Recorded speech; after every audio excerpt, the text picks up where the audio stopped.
Bismillah. Assalamualaikum warahmatullahi wabarakatuh. Innal hamdalillah nahmaduhu wa nasta'inuhu wa nastaghfiruh wa natubu ilaihi wa na'udzu billahi min syururi anfusina wa min sayyiati a'malina. May yahdihillahu fahuwal muhtad wa may yudlil falan tajida lahu waliyyan mursyida. Asyhadu an la ilaha illallah wahdahu la syarika lah wa asyhadu anna Muhammadan abduhu wa rasuluh la nabiyya ba'dah amma ba'd.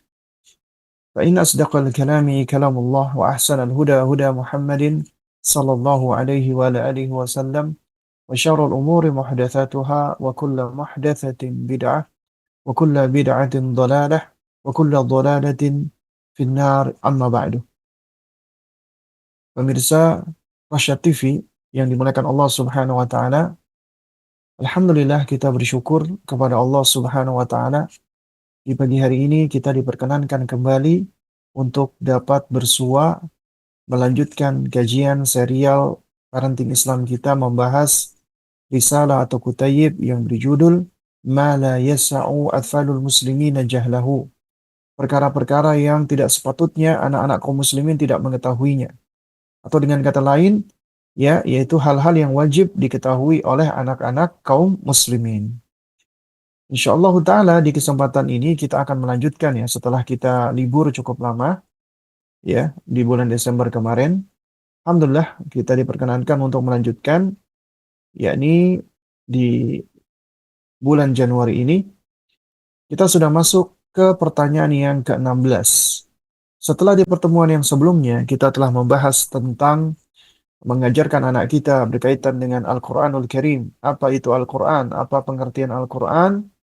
Yang merupakan kalamullah, yang mana kalamullah ini berarti bukan makhluk, bukan ciptaan Allah Subhanahu wa taala, yang Al-Qur'an ini diturunkan kepada Nabi Muhammad sallallahu alaihi wasallam melalui perantaraan malaikat Jibril alaihissalam. Nah, setelah kita bicara tentang Al-Qur'an dan kita ajarkan kepada anak kita, maka di pertanyaan yang ke-16 penulis mengajak untuk mengajarkan kepada anak-anak kita tentang sunnah. Kalau tadi haknya Allah, berkaitan dengan Allah, maka ini berkaitan dengan Nabi kita yang mulia sallallahu alaihi wa alihi wasallam. Itu pertanyaan ke-16. Pertanyaan yang ke-16 adalah apa yang dimaksud dengan sunnah? Dengan sunnah. Nah, sunnah secara ringkasnya adalah semua perkataan, semua perbuatan, dan sifat perangai serta penampilan Nabi yang mulia sallallahu alaihi wa alihi wasallam. Itu ringkasnya. Jadi apa yang dimaksud dengan sunnah? Sunnah adalah semua perkataan, perbuatan, dan sifat perangai dan penampilan dari Nabi kita Muhammad sallallahu alaihi wa alihi wasallam. Nah, jadi yang perlu untuk kita pahami bersama, ketika kita bicara tentang sunnah, sunnah itu memiliki beberapa makna sesuai dengan konteksnya, sesuai dengan konteks pembahasan, karena sunnah itu apabila disebutkan secara mutlak, secara bebas, maka itu yang dimaksud adalah sunnahnya Nabi yang mulia sallallahu alaihi wa alihi wasallam. Dan ini menurut ulama usul fiqh adalah al-masdaru tsani li tasyri'. Sumber referensi Islam yang kedua untuk syariat. Jadi dia merupakan al-masdaru tsani wal aslu tsani li tasyri'il ahkam, yaitu sumber yang kedua dan asal atau pokok yang kedua di dalam pensyariatan hukum-hukum syariat. Ya. Nah, dan sejumlah ulama, ya, ulama fikih itu apa namanya mengatakan bahwasanya yang dimaksud dengan sunnah itu artinya adalah mandub, al-mandub ya, sesuatu yang disenangi. Baik, kita apa perhatikan dulu ya eh, di antara metode para ulama ya ketika menjelaskan tentang makna sunnah ya agar ini menjadi sesuatu yang bisa dipahami oleh kita sebagai orang tua agar ketika kita mengajarkan kepada anak kita kita sudah memiliki pemahaman yang komprehensif. Untuk memahami suatu istilah itu metode ilmiah yang ditempuh oleh para ulama adalah mengawali dari pembahasan makna secara bahasa, al-lughah, atau secara apa namanya? Secara eh, bahasa ya, secara lughah ya, secara etimologi. Kata sunnah secara etimologi itu berarti at-thariqah, ya, artinya adalah jalan, ya, thariqah, ya. Nah, dan juga bermakna as-sirah. Sirah itu artinya adalah perjalanan, ya. Artinya adalah sirah itu bermakna secara asal perjalanan, ya, juga bermakna peri kehidupan, ya. Nah, dan secara istilah kata sunnah ini itu sesuai dengan konteksnya.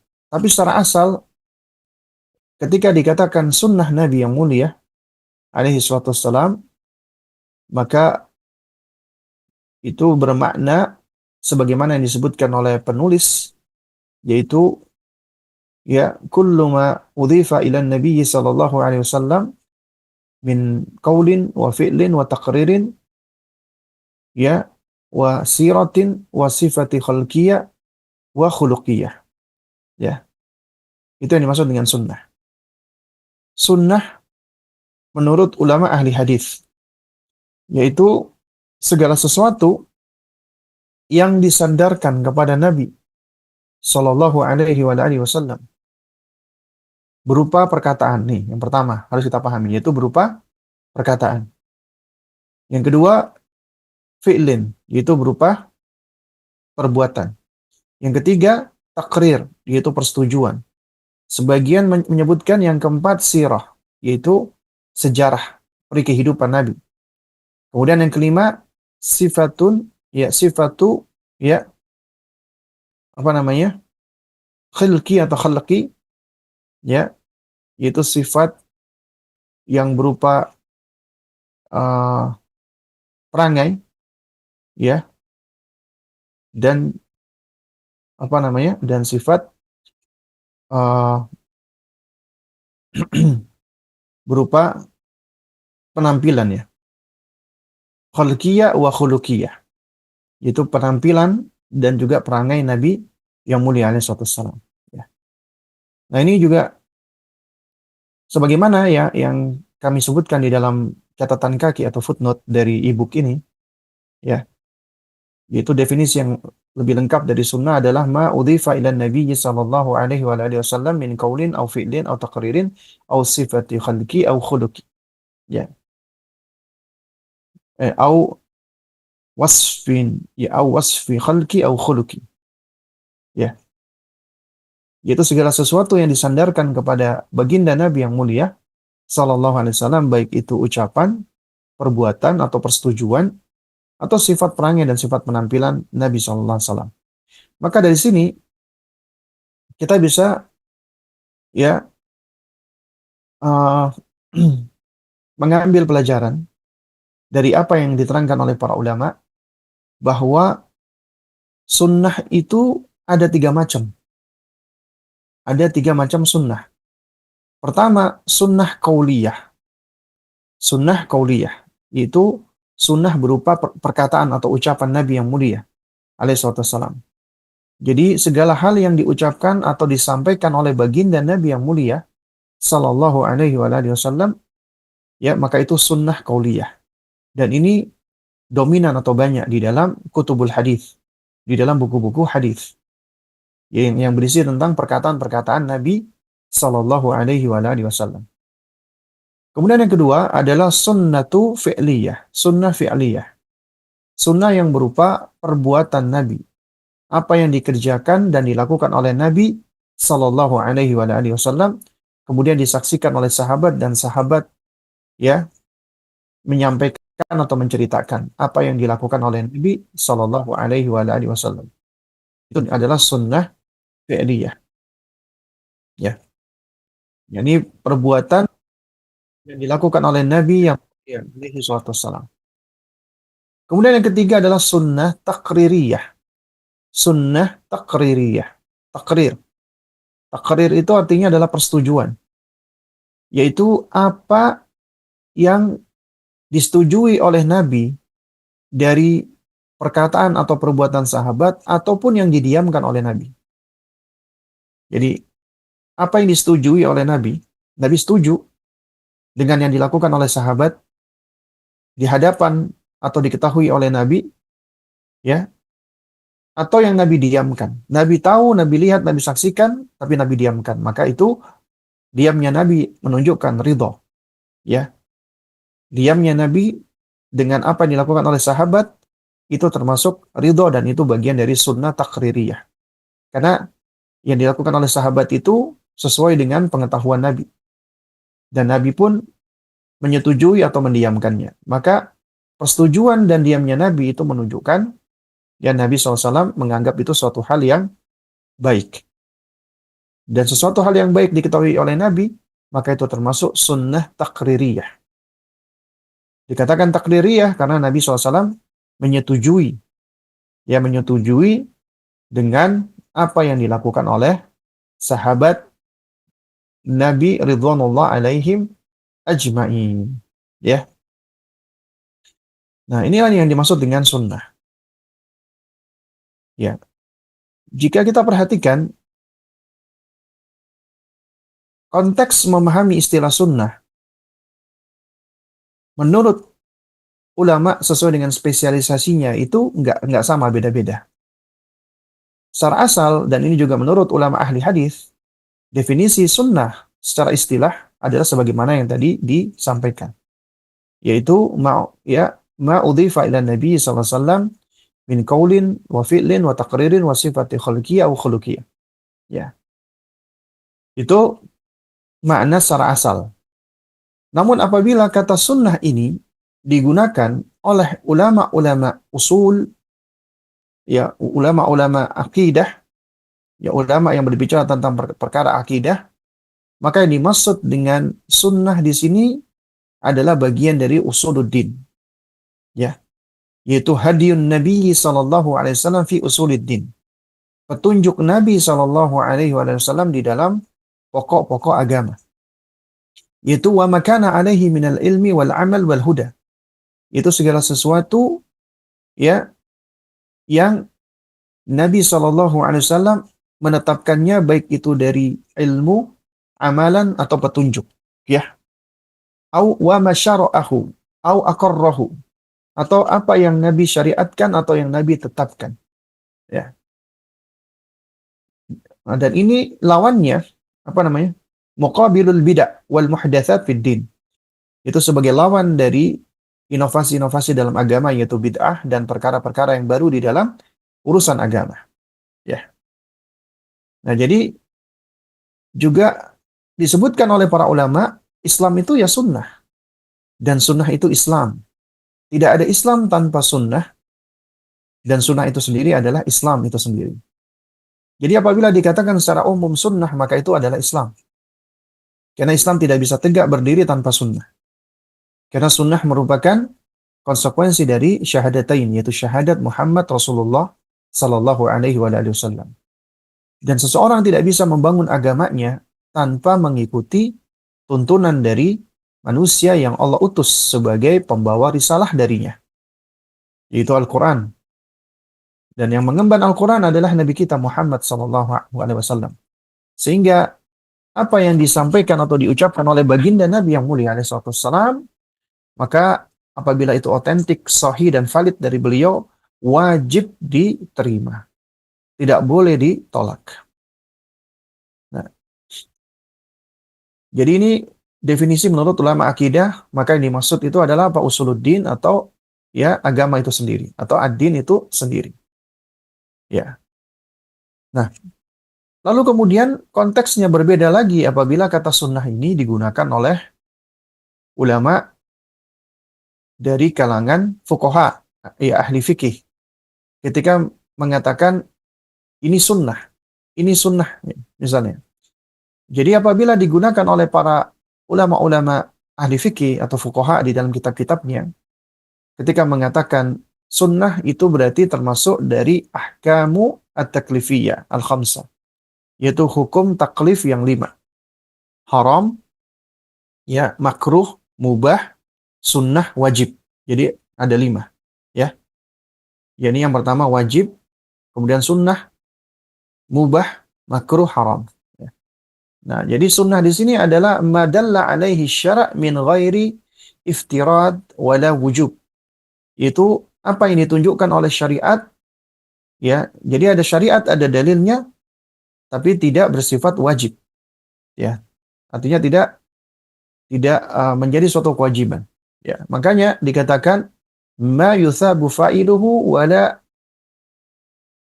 apa namanya? Yu'akibuhu tarikuhu. Itu sesuatu yang akan mendapatkan pahala bagi pelakunya. Jadi pelakunya mendapatkan pahala apabila mengerjakannya, ya, dan tidak berdosa apabila meninggalkannya. Itu sunnah. Jadi wajib itu adalah sesuatu yang diharuskan, dilazimkan. Apabila ditinggalkan berdosa, apabila dikerjakan berpahala. Ya. Dikerjakan berpahala, ditinggalkan berdosa. Itu wajib. Sunnah, dikerjakan berpahala, ditinggalkan tidak mengapa, tidak berdosa. Ya. Sementara mubah adalah ya sesuatu yang jaran pahala ataupun dengan larangan dan hukuman. Ya. Karena dia sifatnya mubah. Perkara yang halal, yang boleh-boleh saja. Ya, melakukannya tidak berdosa dan juga tidak berpahala, meninggalkannya juga tidak berdosa dan tidak berpahala. Itu mubah. Makruh, ya, yaitu apabila ditinggalkan lebih baik, bahkan bisa mendapatkan pahala, namun apabila dikerjakan, maka tidak mengapa. Meskipun dibenci, makanya dikatakan makruh. Makruh itu secara asal adalah amalan yang dibenci. Dikerjakan tidak berdosa. Ya, tapi ditinggalkan lebih utama, bahkan bisa mendapatkan pahala. Haram adalah sesuatu yang harus ditinggalkan. Siapa yang mengerjakannya dosa dan meninggalkannya mendapatkan pahala. Ya. Nah, jadi ini adalah suatu hal yang patut kita pahami ya, agar tidak salah paham. Karena ada sebagian orang yang awam, ketika dikatakan ini sunnah Nabi, mereka langsung beranggapan ya, kan namanya sunnah. Berarti kalau dikerjakan dapat pahala, nggak dikerjakan juga nggak apa-apa, gitu ya. Seperti contohnya misalnya tentang lehi atau jenggot bagi laki-laki. Ya. Nah, ketika dikatakan ini sunnah Nabi yang mulia alaihissalam dan ditunjukkan oleh dalil, baik itu dalil merupakan ucapan Nabi SAW, di mana Nabi memerintahkan untuk ya uh, memendekkan kumis dan membiarkan lehi atau jenggot, itu berarti sunnah qauliyah. Kemudian Nabi mempraktekannya, sahabat menyaksikan, ini berarti termasuk sunnah fi'liyah. Bahkan ini juga merupakan bagian dari karakter dan sifat penampilan Nabi, berarti termasuk sunnah apa namanya? Khalqiyah, ya. Ini sesuatu yang ditampakkan dan ditunjukkan oleh Nabi dengan jenggotnya. Dan dari sunnah ini para ulama menerangkan karena ada perintah dan secara asal al-aslu fil amr yufidul wujub, hukum asal perintah baik dari Al-Qur'an dan hadis itu membuahkan hukum wajib. sampai ada dalil yang memalingkan ketidakwajibannya. Ya, karenanya sebagian ulama itu mewajibkan laki-laki memelihara jenggot dan mengharamkan untuk mencukur jenggot. Sehingga kata sunnah di sini bukan artinya sekedar sunnah yang bermakna dikerjakan dapat pahala, ditinggalkan tidak mengapa. Ya, nah itu perkara yang harus kita pahami. Makanya ketika dikatakan sunnah, maka yang dimaksud adalah segala sesuatu yang disandarkan kepada Nabi, baik itu berupa ucapan, perbuatan, persetujuan, atau sifat perangai dan penampilan Nabi Shallallahu Alaihi Wasallam. Ya, nah, baik. Pemirsa Rasa TV yang dimuliakan Allah Subhanahu Wa Taala. Ya, jika kita lihat ya di dalam kitab-kitab akidah, itu juga seringkali mempergunakan kata sunnah. Misalnya usul sunnah, ya. Kemudian apa nama? Aslu sunnah, ya, bahkan kitabus sunnah dan seterusnya. Maka yang dimaksud di sini adalah yaitu akidah, usuluddin yang berisi ilmu, keyakinan, perkataan dan amal perbuatan. Ya. Dan ini seringkali digunakan oleh ulama-ulama terdahulu. Ya. Kenapa? Karena sunnah itu maknanya adalah jalan. Dan jalan yang harus dilewati oleh seorang muslim yang hendak menuju kepada Allah. Dan jalan ini adalah jalan yang diajarkan oleh manusia yang paling tahu tentang jalan menuju kepada Allah yang paling benar, yaitu Rasulullah Sallallahu Alaihi Wasallam. Karenanya sunnah itu adalah suatu hal yang harus dipegang, ya harus berpegang teguh dengan sunnah atau petunjuk Nabi SAW. Ya, baik dalam hal keyakinan, i'tiqad, baik dalam hal amal perbuatan, baik dalam hal perkataan, ya, dan yang lainnya, termasuk di dalam berperangai dan berpenampilan. Ya. Dan mengikuti sunnah Nabi yang mulia alaihissalam itu merupakan bukti kecintaan kepada Allah dan bukti kecintaan kepada Rasulullah Sallallahu Alaihi Wasallam. Karena orang yang mencintai Allah pasti dia akan menaati perintah Allah dan menaati perintah Allah maka dia ya harus mengikuti perintah Allah untuk mengikuti Nabi dan mencintai Nabi. Sebagaimana kata Allah Subhanahu wa taala dalam surat Ali Imran ayat 31, Allah mengatakan, "Kul katakanlah wahai Muhammad, in kuntum tuhibbunallaha fattabi'uni." Apabila kamu wahai Muhammad, jika kamu benar-benar ya, katakanlah Muhammad ya, in kuntum tuhibbunallah, apabila kalian ya, yani Nabi disuruh Allah untuk menyampaikan kepada umatnya. Apabila kalian benar-benar mencintai Allah, ya in kuntum tuhibbunallaha, apabila kalian benar-benar cinta dengan Allah, fattabi'uni, maka ikutilah aku, ikutilah Rasulullah. Ya, ikuti Nabi yang mulia alaihi wasallam. Kalau kalian benar-benar cinta kepada Allah, maka apa ganjarannya? Yuhibbukumullah. Allah akan mencintai kalian. Artinya siapa yang ya benar-benar mencintai Allah, itu buktinya mengikuti Rasulullah, maka Allah akan mencintai orang tersebut. Bukan hanya Allah akan cintai wa yaghfir lakum dzunubakum. Allah pun juga akan ya mengampuni dosa-dosa kalian. Allah akan hapuskan dosa-dosa kalian. Allah ampuni. Kenapa? Wallahu ghafurur rahim. Karena Allah Maha Pengampun lagi Maha Penyayang. Ya. Allah Maha Pengampun lagi Maha Penyayang. Bahkan di ayat berikutnya 32 Allah mengatakan kul, ya katakanlah wahai Muhammad, ya atiullaha wa rasulah. Taatilah Allah dan Rasulnya. Bukan cuma taati Allah saja, tapi taati Allah dan taati Rasulnya. Fa in tawallau fa innallaha la yuhibbul kafirin. Apabila kalian berpaling, nggak mau menaati Allah dan Rasulnya, maka sesungguhnya Allah nggak suka dengan orang-orang yang kafir. Artinya, siapa yang berpaling dari mengikuti Allah dan mengikuti Rasulullah, maka sejatinya dia adalah orang-orang yang durhaka, orang-orang yang kafir. Ya. Jadi ini menunjukkan bukti cinta kepada Allah Subhanahu wa taala. Kemudian juga bukti cinta kepada Rasulullah sallallahu alaihi wasallam. Ya. Yakni mengikuti sunnah Nabi adalah bukti cinta. Ya, makanya Nabi SAW mengatakan la yu'minu ahadukum hatta akuna ya ahabba ilaihi min walidihi wa waladihi wan nasi ajma'in. Tidaklah dikatakan beriman dengan keimanan yang sempurna salah seorang dari kalian sampai dia jadikan aku ini lebih dia cintai daripada orang tuanya, daripada anaknya, dan dari seluruh manusia yang ada. Ya.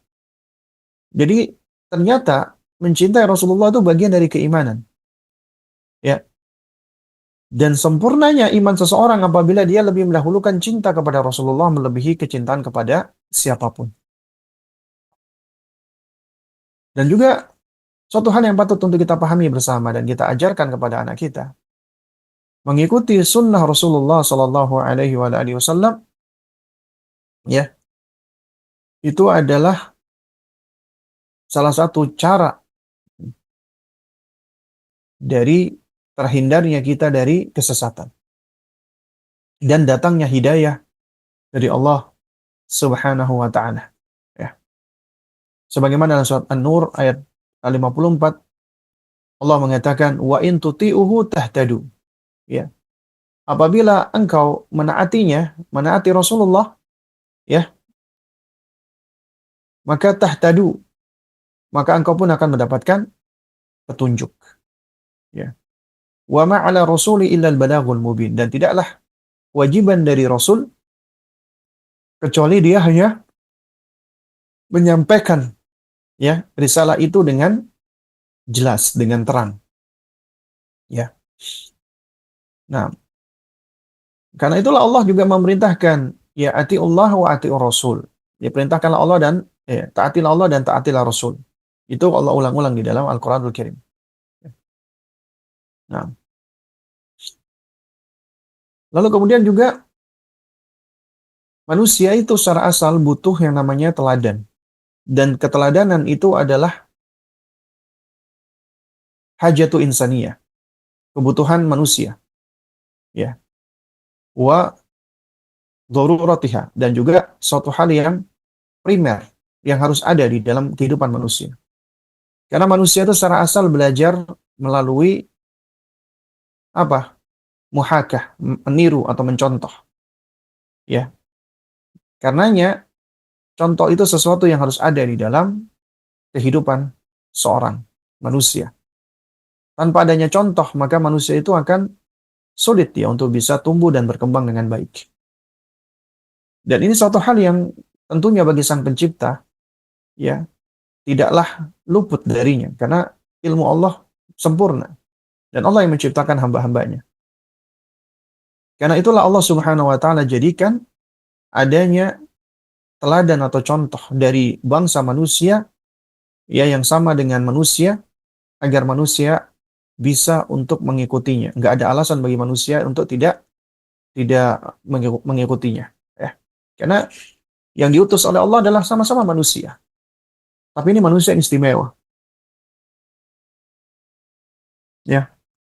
Nah, oleh karenanya Allah Subhanahu wa taala jadikan manusia istimewa ini sebagai teladan yang baik. Sebagaimana Allah sebutkan dalam surat Al-Ahzab ayat 21. Laqad kana lakum fi Rasulillahi uswatun hasanah. Sungguh telah ada pada diri Rasulullah itu contoh yang baik. Makanya Allah mengatakan fi Rasulillah. Ya, di sini Allah tidak mengatakan an Rasulillah, dari Rasulullah, yang menunjukkan tabaid sebagian. Ya, sungguh telah ada pada sebagian dari diri Rasulullah. Tidak, Allah tidak mengatakan demikian. Allah tidak mengatakan ya keteladanan itu hanya ada pada akidah saja atau pada ibadah saja. Ya, atau pada akhlak saja, tidak.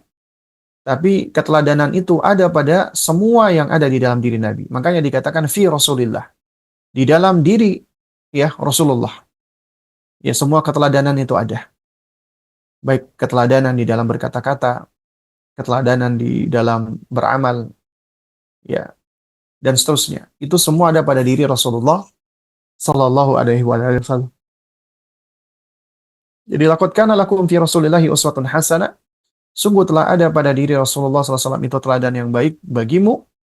Liman kana yarjullah wal yawmal akhir. Yaitu bagi orang-orang yang mengharapkan Allah Subhanahu wa taala, ya balasan dari Allah, rahmat Allah, ridha Allah, wal yaumal akhir, dan mengharapkan hari akhir, hari kiamat. Ya, wa dzakarallaha katsira, dan dia banyak menyebut atau berzikir menyebut Allah Subhanahu wa taala. Dia banyak mengingat dan menyebut Allah Subhanahu wa taala. Yang menarik ya, di dalam sejumlah ayat dan juga hadis-hadis Nabi itu seringkali disebutkan yarjullaha wal yaumal akhir. Yang mengharapkan Allah dan hari akhir.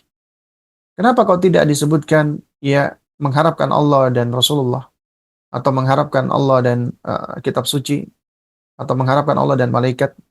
Ya juga di dalam hadis-hadis Nabi, Nabi SAW juga mengatakan ya, man kana yu'minu billahi wal yaumil akhir. Siapa yang beriman kepada Allah dan beriman kepada hari akhir. Ini seringkali digunakan oleh Nabi. Ya man kana yu'minu billahi wal yaumil akhir falyakul khairan aw liyasmut. Man kana yu'minu billahi man kana yu'minu billahi wal yaumil akhir ya falyukrim dhaifahu. Ya. Man kana yu'minu billahi wal yaumil akhir falyukrim jarahu, dan seterusnya ya. Hadis yang menerangkan tentang siapa yang beriman kepada Allah dan hari akhir, hendaknya dia berkata baik atau diam, hendaknya dia memuliakan tamunya, hendaknya dia memuliakan apa namanya? Tetangganya. Nah, yang menarik adalah kenapa setelah menyebutkan Allah dan menyebutkan hari akhir, ya, ya termasuk ayat ini yang mana Allah menerangkan sungguh telah ada pada diri Rasulullah itu teladan yang baik bagi orang-orang yang yarjullah wal yaumal akhir, mengharapkan Allah dan mengharapkan hari akhir. Ini menunjukkan bahwa ya seseorang di dalam kehidupan ini ketika dia beramal, maka amalnya itu hendaknya landasannya adalah Allah, keimanan kepada Allah, mengharapkan balasan dari Allah. Jadi Allah itu ibaratnya ketika seseorang beramal sebagai starting pointnya. Aku lakukan ini semua karena Allah dan untuk Allah, ya, di jalan Allah dengan pertolongan Allah. Jadi Allah adalah sebagai ya asas atau pondasi dia di dalam melangkah, sebagai starting atau langkah awal dari perjalanan dia.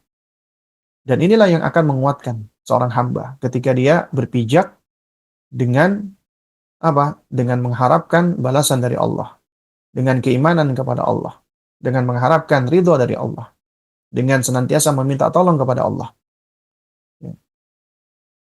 Lalu kemudian, kenapa kok wal yaumal akhir? Kenapa kok hari akhir? Kenapa kok tidak yang lainnya? Karena ya dikatakan yaumal akhir, hari akhir adalah hari yang paling akhir, ya.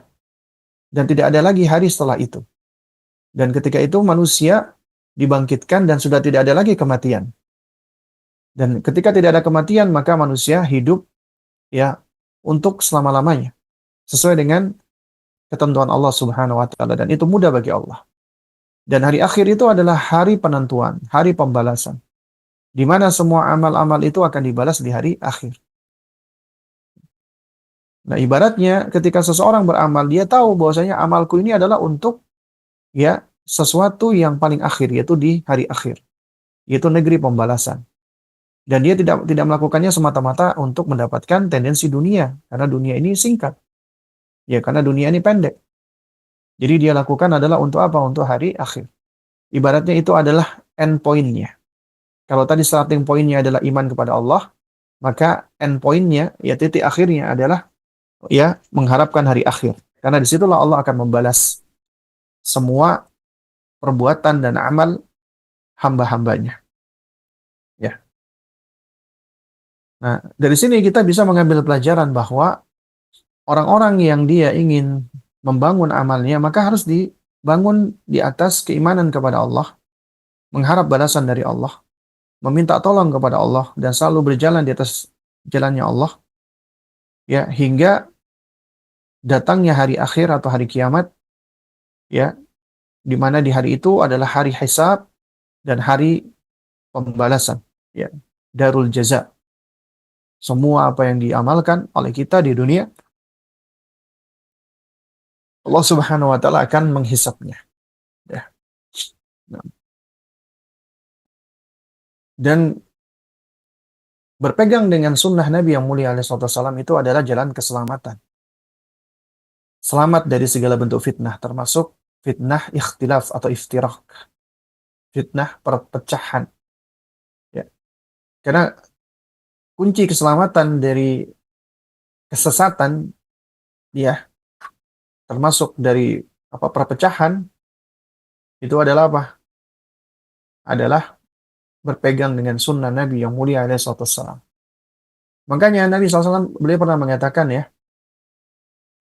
taraktu fikum amroin au syai'aini.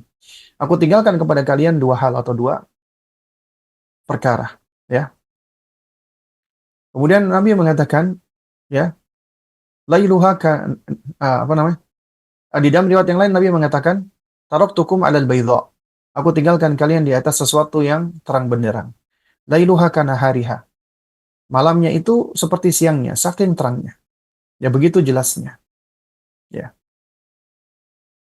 Dan kata Nabi SAW, ya, dan tidaklah orang berpaling darinya illa halik, melainkan dia akan binasa. Juga Nabi di dalam riwayat yang lain mengatakan, ya, taruktu fikum syai'aini atau amraini dan tadillu ba'dahuma. Aku tinggalkan kalian dua hal yang kalian tidak akan tersesat ya setelah keduanya apabila kalian berpegang dengan keduanya. Apa itu? Kitabullah wa sunnati. Itu selama kalian berpegang dengan Al-Qur'anul Karim, kitabullah dan sunnah Rasulullah sallallahu alaihi wasallam. Karena yang berpegang dengan sunnah Nabi itu adalah jalan keselamatan. Ya, juga di dalam hadis yang uh, disampaikan oleh Nabi dalam khutbatul wada, yaitu khutbah perpisahan ya, yang disampaikan oleh Nabi beberapa hari ya sebelum Rasulullah SAW wafat atau meninggal dunia, yaitu Nabi sampaikan ketika di haji wada, makanya dikatakan sebagai khutbatul wada, yang membuat para sahabat itu mencucurkan air mata. Mereka menangis. Karena seakan-akan Nabi ingin memberikan salam perpisahan. Semua tahu di situ, ini adalah ibaratnya salam perpisahan. Siapa yang nggak sedih ketika ditinggal oleh orang yang dicinta? Siapa yang nggak sedih ketika ditinggal oleh sosok yang disayang? Ya, sahabat menangis karena ini. Dan Nabi SAW sebagai sosok yang mencintai, ya, figur yang mencintai umatnya, menginginkan kebaikan bagi umatnya, maka di antara bukti cinta tersebut adalah nasihat. Nabi memberikan nasihat yang luar biasa. Ya. Kata Nabi SAW, usikum bitaqwallahi wassam'i wa ta'ah. Aku wasiatkan kepada kalian semua untuk bertakwa kepada Allah. Kemudian mendengar dan taat kepada penguasa kaum muslimin. Wa in 'abdan habasyian. Meskipun yang menguasai kalian itu adalah seorang ya asalnya budak Habasyi, budak Ethiopia. Ya. Dan di dalam uh, hukum Islam ya, apabila kita perhatikan nih, memang ada khilaf ya. Namun ini pendapat yang rajih ya, di dalam kitab-kitab fikih tentang bab berkaitan dengan masalah apa kekuasaan atau kekhilafahan, maka yang berhak untuk menjadi khalifah itu adalah dari mana? Dari Bani Quraisy, ya, dari Quraisy. Dan seorang mantan budak itu sejatinya tidak sah untuk menjadi khalifah. Tapi kata Nabi SAW, sekiranya ada seorang budak ya, berkulit hitam dari Ethiopia, dari Habasyi, itu naik di atas puncak tampuk kepemimpinan, dan itu secara hukum fikih adalah tidak sah, tapi dia punya kekuasaan dan dia naik di atasnya, di atas kekuasaan tersebut, maka apa kata Nabi? Yaitu wassam'i wa ta'ah, dengar dan taat. Ya. Selama bukan di dalam maksiat, tetap dengarkan dan taati, meskipun itu penguasa yang tidak sah. Ya, juga sama misalnya di negara-negara yang menerapkan ya, sistem kerajaan ya, atau sistem demokrasi atau sistem monarki dan yang semisalnya. Ya, jika di negara itu yang berkuasa dan kekuasaannya itu real, nyata, dan dia seorang muslim, maka wajib untuk dengar dan taat kepada penguasa tersebut. Ya. Nah, meskipun dia penguasa yang zalim. Lalu kemudian kata Nabi SAW, فَإِنَّهُ مَنْ يَعِشْ مِنْكُمْ فَسَيَرَى ikhtilafan katsira. Ya, karena sesungguhnya siapa di antara kalian jika masih ada yang hidup sepeninggalku nanti, ya setelahku nanti, maka niscaya dia akan melihat banyaknya banyaknya uh, perselisihan, banyaknya perpecahan, ikhtilafan katsira. Dan baiknya Nabi Shallallahu Alaihi Wasallam adalah ketika beliau menjelaskan tentang kondisi umat, ya, yang dirundung oleh ujian atau fitnah atau musibah, maka Nabi begitu sayangnya kepada umatnya, Nabi tidak biarkan hanya menyampaikan penyakitnya saja, tapi Nabi berikan obatnya. Nabi tidak hanya menjelaskan problemnya saja, tapi Nabi memberikan solusinya. Apa solusi dari banyaknya perselisihan? Kata Nabi, "Fa'alaikum bisunnati wa sunnatil khulafa'i al-mahdiyyin ar-rasyidin." Atau "Fa'alaikum bisunnati wa sunnati al-khulafa' ar-rasyidin al-mahdiyyin." Maka hendaknya kalian berpegang dengan sunnahku, yaitu sunnah Nabi, dan sunnahnya para khalifah yang rasyid, yang lurus, yang mahdi, mendapatkan petunjuk dari Allah. Jadi, ini solusinya, berpegang dengan sunnah Nabi dan sunnahnya para al-khulafa ar-rasyidin al-mahdiyyin, yaitu Abu Bakar, Umar, Uthman, dan Ali ridwanullah alaihim ajmain. Kemudian yang menarik adalah Nabi setelah itu mengatakan, tamassaku biha wa addu alaiha bin nawajid. Ya, berpeganglah kalian dengan sunnah tersebut dan gigitlah dengan gigi geraham kalian. Artinya gigit dengan kuat. Nah, kalau kita perhatikan yang disebutkan oleh Nabi tadi adalah fa'alaikum bisunnati wa sunnatil khulafa ar-rasyidin al-mahdiyyin. Ada dua sunnah. Sunnahnya Nabi dan sunnahnya al-khulafa ar-rasyidun, ya. Sunnahnya para khalifah yang rasyid, yang mahdi, yang mendapatkan petunjuk, ya. Jadi yang disebutkan Nabi dua. Nah, kalau dua itu seharusnya ketika dia disebut, ya, adalah tamassaku bihima. Hendaknya kalian berpegang dengan keduanya. Ya, tapi ternyata Nabi SAW sendiri beliau hanya menggunakan domir atau kata ganti yang menunjukkan makna satu, mufrad. Biha, bukan bihima. Yaitu tamassaku biha. Wa addu alaiha, bukan alaihima. Bin nawajid. Ya, pegang erat sunnah tersebut dan gigit dengan gigi gerahamu dengan kuat.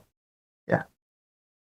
Nah, para ulama menerangkan di antara hikmah kenapa Nabi SAW itu menyebutkan biha bukan bihima, peganglah sunnah itu bukan kedua sunnah itu. Para ulama menerangkan bahwasanya ini menunjukkan Nabi menjadikan sunnah beliau alaihi wasallam dengan sunnahnya al-khulafa ar-rasyidin al-mahdiyyin itu sebagai sunnah yang satu. Ya, sebagai sunnah yang satu. Karena apabila ada ucapan ataupun perkataan yang dikerjakan oleh dari al-khulafa ar-rasyidun dan kemudian itu disepakati oleh khalifah yang lainnya, maka itu bisa menjadi hujjah. Itu sunnahnya Nabi. Jadi ijma'nya sahabat, itu ulama sepakat itu hujjah, dalil. Ya. Meskipun akwalus sahabat, perkataan sahabat itu bukanlah dalil. Ya. Dan tidak kita jadikan sebagai dalil secara asal kecuali sebagai penopang dalil yang menopang dalil untuk bisa memahami dalil itu sendiri, ya. Nah, jadi apa? Jadi apa namanya? Uh,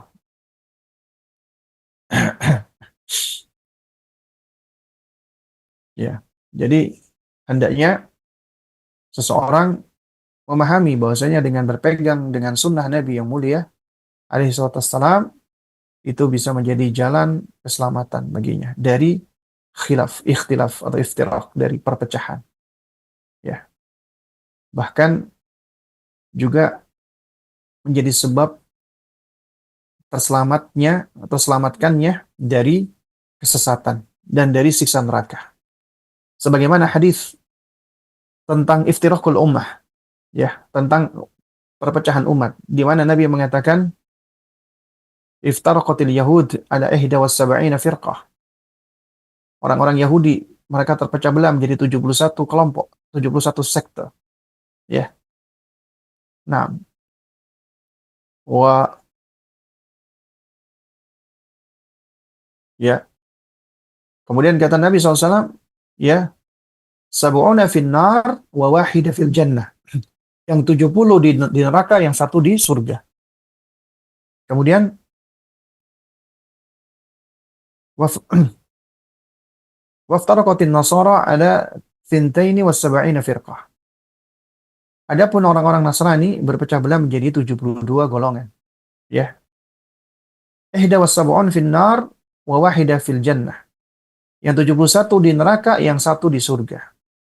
Walladzi nafsi Muhammad biyadih, ya, dan demi zat yang jiwa Muhammad SAW berada di tangannya, ya, lataftariqanna ummati ala 73 firqah. Sungguh akan bercerai-berai, berpecah belah umatku ini menjadi 73 golongan. Ya, jadi berapa 73 golongan? Ya, kulluha finnar, semuanya masuk neraka illa wahida, kecuali satu. Atau dalam riwayat yang lain dikatakan, ya, wa thintani was-sab'una finnar wa wahidatun fil jannah. Yang 72 di neraka, yang satu di surga. Kila, kemudian Nabi ditanya, "Waman hum ya Rasulullah?" Siapa mereka itu? Ya Rasulullah, yang satu itu. Maka Nabi mengatakan al-jamaah. Ya, al-jamaah. Nah, yang dimaksud dengan al-jamaah di sini adalah siapa? Adalah ahlu sunnah. Dikatakan ahlu sunnah karena mereka orang-orang yang mengikuti sunnah Nabi dan sunnahnya para sahabat, terutama al-khulafa ar-rasyidin al-mahdiyin. Ya. Nah, juga di dalam sebuah riwayat yang lain, pernah suatu ketika Nabi SAW bersabda, ya, kullu ummati yadkhuluna al-jannah. Semua umatku itu masuk surga. Ya, illa man aba, kecuali orang yang nggak mau, orang yang enggan masuk surga. Sahabat bertanya, ya Rasulullah, waman wa'bah, waman ya'bah, waman ya'bah ya Rasulullah. Siapa orang yang enggan dari masuk surga? Wahai Rasulullah, kok ada orang yang nggak mau masuk surga? Maka kata Nabi SAW, man ata'ani dakhalal jannah, wa man asani faqad abah. Siapa yang menaati aku, maka dia akan masuk surga. Siapa yang mendurhakaiku, maka dialah orang yang enggan masuk ke dalam surga. Ya. Nah, jadi dari sini kita tahu bahwasanya sunnah itu sesuatu hal yang penting. Siapa yang meninggalkan sunnah, maka dia telah membatalkan syahadat Muhammad Rasulullah sallallahu alaihi wasallam. Dan konsekuensi daripada syahadat Muhammad Rasulullah adalah menaati. Menaati semua perintah Allah dan Rasulnya dan menjauhi larangannya. Tidaklah beribadah kecuali dengan apa yang dituntunkan oleh Nabi yang mulia alaihi salatu. Makanya Allah mengatakan, "Wa ma atakum rasulu fakhuduhu wa ma nahakum anhu fantahu." Apa yang didatangkan oleh Rasul kepadamu, yang dibawa oleh Rasul untukmu, maka ambillah. Ya, artinya kerjakanlah, taatilah. Wa ma nahakum anhu fantahu. Apa yang dilarang oleh beliau, ya maka berhentilah, tinggalkan. Ya. Jangan apa namanya? Jangan mengikutinya, ya. Nah, jadi jangan sekali menggunakan Allah Subhanahu wa taala. Ya, dari sini ya kita harus memahami sebagai orang tua bahwa Islam itu nggak bisa tegak kecuali dengan Al-Quran dan Sunnah. Nggak bisa cuma Al-Quran saja. Ya. Hanya mengandalkan Al-Quran saja tidak bisa. Bahkan para ulama menerangkan, ya, Al-Quran itu lebih butuh kepada Sunnah. Kenapa demikian? Karena Al-Quran itu kalamullah, firman Allah, yang butuh untuk dipahami.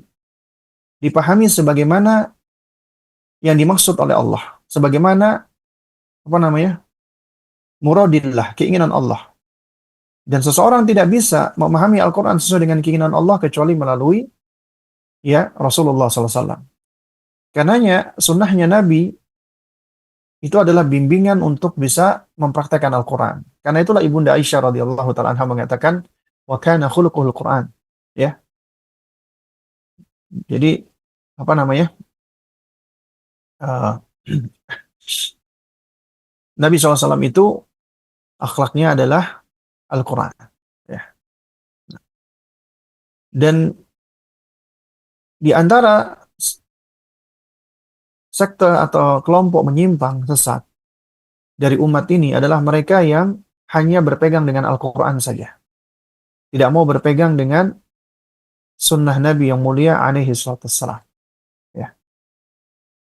Yaitu yang disebut dengan kelompok Quraniyun atau ingkar sunnah.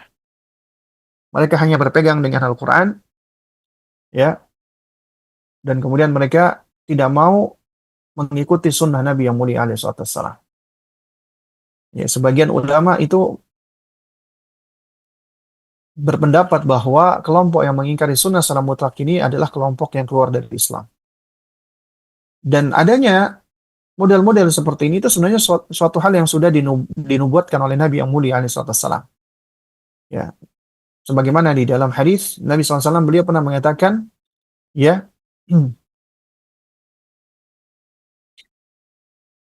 la ulfiyanna ahadukum muttaki'an ala arikatihi ya'tihi al-amru min amri mimma amartu bihi aw nahaitu anhu fayaqulu la nadri ma wajadna fi kitabillahi ittiba'na, ya, ittib ya, ma wajadna fi kitabillahi ittaba'nahu, ya. Nabi SAW mengatakan nanti atau kelak akan ada seseorang dari kalian yang dia hobinya duduk-duduk bersandar di sofanya. Ya, ini menunjukkan apa?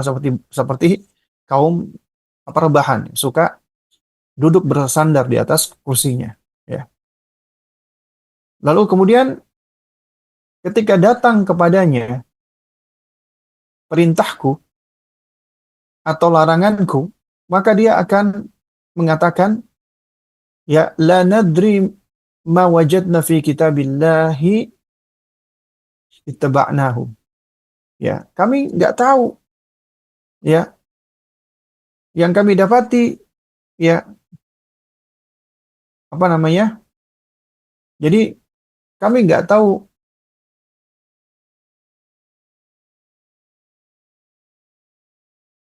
Allah sehingga bisa kami ikuti. Artinya apa? Artinya dia tidak mau menerima apabila itu, ya, menurut dia tidak dia dapati di dalam kitabullah. Padahal seperti sholat contohnya. Allah memerintahkan tentang sholat. Ya. Aqimus sholat.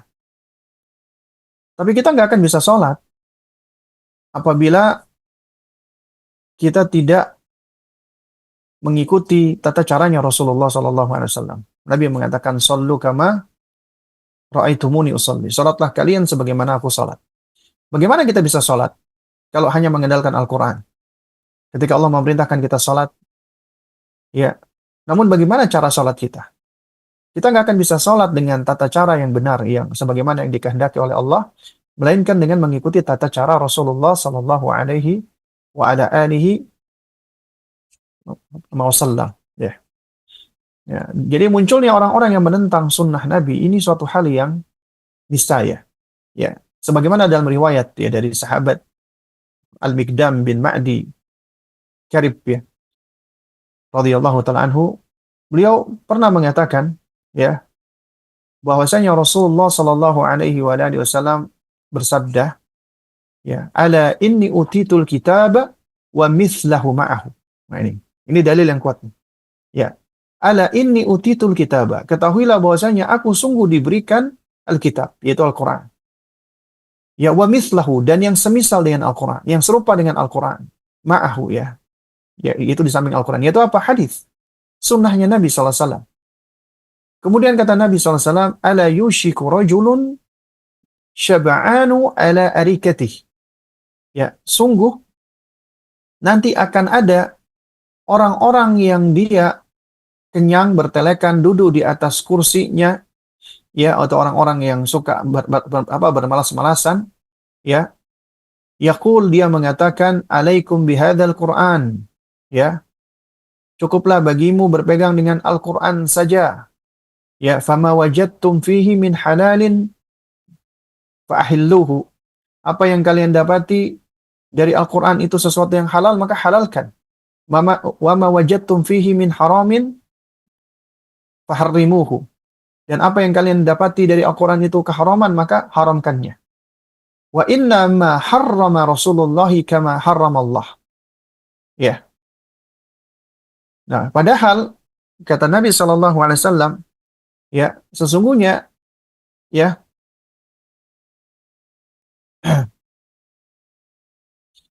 apa yang diharamkan oleh Rasulullah itu adalah sebagaimana yang Allah haramkan. Ya, artinya, jika seseorang hanya mengandalkan Al-Quran, tapi tidak mau mengindahkan Rasulullah, maka sesungguhnya bagaimana dia bisa, ya, apa namanya, menghalalkan apa yang halal dan mengharamkan apa yang haram. Sementara inna ma harrama Rasulullah kama harramallah. Apa yang diharamkan oleh Rasulullah sama seperti apa yang Allah haramkan. Ya.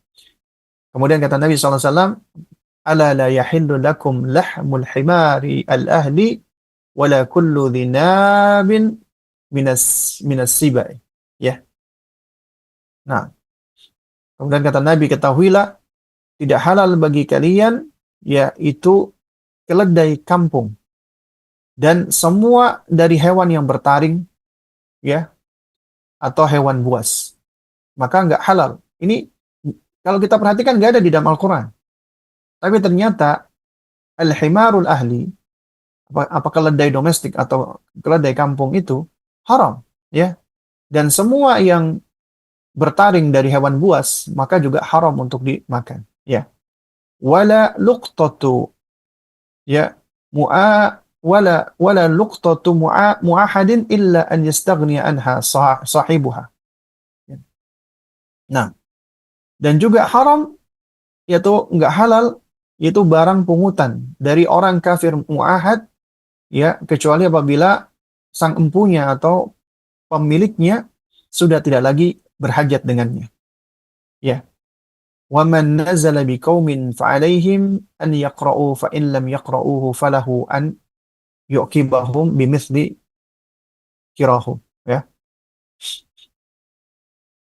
Dan barang siapa yang singgah di suatu kaum, maka hendaknya dia menghormati. Dan jika mereka tidak menghormati, maka hendaknya dia gantikan yang serupa dengan penghormatan itu. Nah, dan juga masih banyak sebenarnya ya hadis-hadis yang lainnya yang menunjukkan bahwa apa namanya, wajib bagi kita untuk berpegang dengan sunnah Nabi yang mulia alaihi wassalam. Dan ini suatu hal yang harus kita camkan dan kita tanamkan di dalam diri kita sebagai orang tua sebelum kita mengajarkan kepada anak kita tentang, ya, sunnah Nabi yang mulia alaihi wassalam. Karena pengajaran kita apabila itu hanya secara lisan, maka sejatinya itu tidak akan efektif, melainkan apabila diiringi dengan teladan atau keteladanan. Dan keteladanan ini tidak akan bisa dibentuk tanpa adanya ilmu. Karena yang namanya keteladanan itu adalah sesuatu yang dibentuk dari ilmu dan amal. Ilmu yang kita pelajari dan kemudian ilmu itu kita amalkan, sehingga dengan pengamalan itu kita bisa menjadi wujud konkret bagi anak kita, ya, atau orang-orang sekitar kita, sehingga bisa ditiru dan bisa dicontoh, ya. Baik, mungkin kita cukupkan dulu sampai di sini. Insya Allah nanti di pertemuan berikutnya kita akan membahas tentang lawan dari sunnah. Apa lawan sunnah? Ya, bid'ah. Dan ketika kita bicara tauhid juga, lawan dari tauhid apa? Syirik. Ya, karenanya ketika kita bicara tauhid nggak bisa melepaskan dari syirik. Ya, harus mengingkari syirik. Ya. Juga demikian ketika kita bicara tentang sunnah, maka kita nggak bisa melepaskan dari membicarakan lawan dari sunnah tersebut. Yaitu apa? Bid'ah.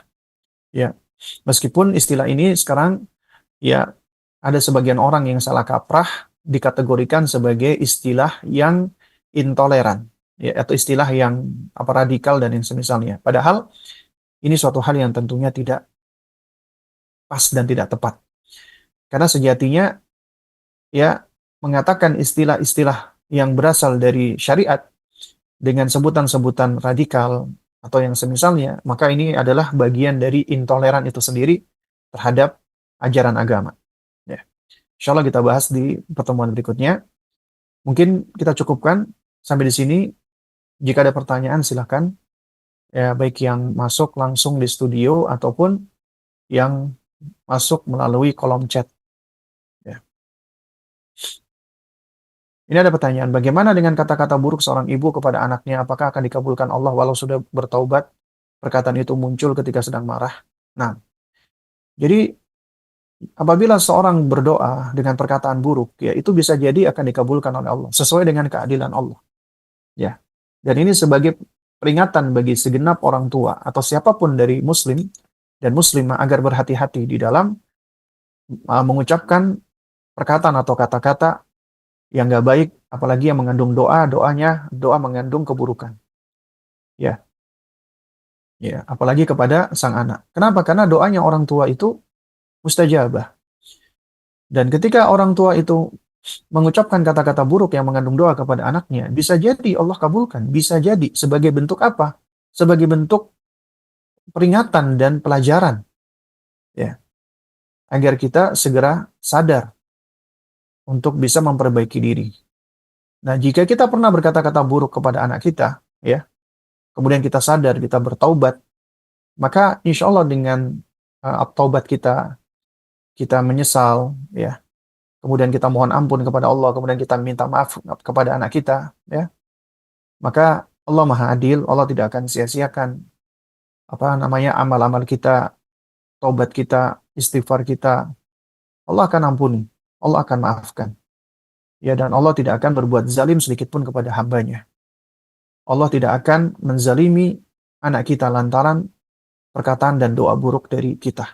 Ya, apalagi ketika kita sudah apa namanya sudah bertaubat. Dan bisa jadi ya ada anak yang memang ketika dia bertumbuh dalam keadaan yang gak baik, punya karakter yang jelek, sifat-sifat buruk, misalnya gemar bermaksiat, ya. Lalu kemudian ditambah lagi dengan doa apa keburukan dari orang tuanya, ya. Nah, kemudian Allah kabulkan doa orang tuanya tersebut yang buruk, ya, sesuai dengan kondisi sang anak, ya. Nah, dan di sisi lain Allah Subhanahu wa taala ya itu tidak akan mengabulkan doa yang apabila di dalamnya mengandung apa permusuhan, ya. Jadi dalam hal ini itu memang ada perincian, ya, artinya Allah Subhanahu wa taala melakukan segala sesuatu sesuai dengan kehendaknya. Dan segala kehendak Allah itu tidak lepas dari ilmunya, ilmunya yang sempurna. Dan itu juga tidak lepas dari keadilan dan hikmahnya Allah Subhanahu wa taala. Karenanya apabila seseorang dia telah jatuh kepada kesalahan, dia berkata-kata buruk atau mendoakan keburukan bagi anaknya, segera bertaubat, minta maaf kepada Allah. Ya, mohon ampun kepada Allah, kemudian minta maaf kepada sang anak. Yang mudah-mudahan Allah jauhkan dari segala bentuk apa keburukan. Nah,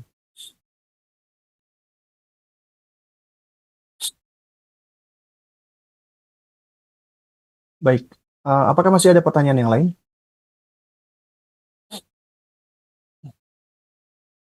Baik ya. Sepertinya sudah tidak ada lagi pertanyaan. Kalau tidak ada pertanyaan, kita cukupkan dulu sampai di sini. Mudah-mudahan apa yang kita pelajari ini bisa memberikan manfaat untuk kita semua. Allah membimbing kita dan meluruskan langkah-langkah kita dan memberikan taufik kepada kita agar bisa menjadi orang tua yang soleh dan solehah dan bisa menjadi uswah atau qudwah hasanah bagi anak kita dan keluarga kita. Dan Allah Subhanahu wa taala kumpulkan kita semua ke jannahnya. Dan jangan lupakan untuk terus mendoakan saudara-saudara kita yang ada di Gaza di Palestina karena keadaan mereka juga masih belum membaik. Mereka masih diserang, mereka masih dibunuh, dibantai, dirampas tanahnya oleh bangsa paling biadab di muka bumi ini, yaitu Zionis Yahudi. Maka kita doakan agar Allah Subhanahu wa taala menolong mereka, menjadikan mereka-mereka yang wafat sebagai syuhada di jalannya. Mereka-mereka yang masih selamat, Allah berikan ketegaran, Allah berikan kesabaran, dan Allah kuatkan mereka, dan Allah berikan kepada mereka pertolongan dengan sebenar-benarnya pertolongan. Dan Allah hancurkan dengan sehancur-hancurnya. Allah kutuk, Allah laknat mereka bangsa yang telah melakukan kezaliman yang besar, ya, yaitu bangsa Zionis Yahudi, ya, agar mereka porak-poranda dan hancur dengan sehancur-hancurnya, dan hancurkan pula ya mereka-mereka yang turut membantu atau menolong bangsa Zionis Yahudi ini dengan sehancur-hancurnya, yaitu dari sekutu-sekutunya. Dan kita terus berusaha membantu semaksimal mungkin, ya semaksimal yang kita bisa. Ya, jadi jangan kita bosan untuk menolong saudara-saudara kita kaum muslimin semampu kita. Ya, dengan doa kita itu yang paling utama. Dengan harta kita, kita bantu, kita punya rezeki, kita luangkan, ya kita sisihkan harta kita untuk mereka. Dan juga di antara jihad bil mal, jihad dengan harta adalah muqata'ah. Kita tetap memboikot ya produk-produk yang memang ditengarai itu sebagai sumber yang bisa menguntungkan Zionis Yahudi. Ya. Nah, wallahu taala alam bisawab. Ya barakallahu fikum jami'an. Assalamualaikum warahmatullahi wabarakatuh.